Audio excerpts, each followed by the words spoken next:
ನಾವು ಕುಡಿತಾರ ನೀರು, ತಿಂತಾರ ಫುಡ್ ಎಷ್ಟು ಪೊಲ್ಯೂಟೆಡ್ ಆಗಿದೆ ಅನ್ನೋದಕ್ಕೋಸ್ಕರ ಒಂದು ಈ ವಿಡಿಯೋ ಕ್ಲಿಪ್ ನೋಡ್ಕೊಂಡ್ ಬನ್ನಿ. ಅದ್ರಲ್ಲಿ ನಿಮ್ಗೆ ಒಂದು ಅರ್ಥ ಆಗತ್ತೆ ಏನ್ ನಾವು ತಿಂತಾ ಇದೀವಿ, ಏನ್ ನಾವು ಕುಡಿತಾ ಇದೀವಿ, ಯಾಕೆ ನಾವು ಅಪ್ಗ್ರೇಡ್ ಆಗ್ಬೇಕು, ಅಟ್ಲೀಸ್ಟ್ ನೀರಲ್ಲಿ ಕೂಡ ಅಪ್ಗ್ರೇಡ್ ಆಗ್ಲೇಬೇಕು ನಾವು ಅನ್ನೋದಕ್ಕೆ ಒಂದು ಉದಾಹರಣೆ. ಕ್ಲಿಪ್ ನೋಡಿ, ನಿಮಗೆ ಒಂದು ಐಡಿಯಾ ಬರುತ್ತೆ. ನಿಮ್ಮ ದೇಹ ಸೇರ್ತಾ ಇದೆ ಡೇಂಜರಸ್ ಕೀಟನಾಶಕ. TV9 ಬಯಲು ಮಾಡ್ತಾ ಇದೆ ಆ ಎಕ್ಸ್ಕ್ಲೂಸಿವ್ ಆದಂತಹ ಮಾಹಿತಿಯನ್ನ. ಏನಾಗ್ತಾ ಇದೆ ಹಾಗಿದ್ರೆ? ಆರೋಗ್ಯಕ್ಕೆ ಪೂರಕ ಅಂತ ಸೇವನೆ ಮಾಡುವಂತ ಆಹಾರ ನಮಗೆ ಮಾರಕ ಆಗ್ತಾ ಇದೆಯಾ? ಒಳ್ಳೇದು ಅಂತ ತಿನ್ನುವಂತಹ ತರಕಾರಿನೇ ವಿಷಕಾರಿ ಆಗ್ತಾ ಇದೆ. ಬೆಂಗಳೂರಿನಲ್ಲಿ ಸಿಗುವಂತಹ ತರಕಾರಿಯಲ್ಲಿ ಸೀಸದ ಅಂಶ ಪತ್ತೆಯಾಗಿದೆ. ಪ್ರಮಾಣ ಹೆಚ್ಚಿದೆ ಎನ್ನುವಂತಹ ಸ್ಫೋಟಕ ವರದಿ ಬಹಿರಂಗ ಆಗ್ತಾ ಇದೆ.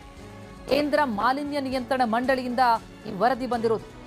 ಈಗ ಪರೀಕ್ಷೆಗಾಗಿ ಬೆಂಗಳೂರಿನಲ್ಲಿ 72 ತರಕಾರಿಗಳ ಮಾದರಿಯನ್ನು ಸಂಗ್ರಹಿಸಲಾಗಿದೆ.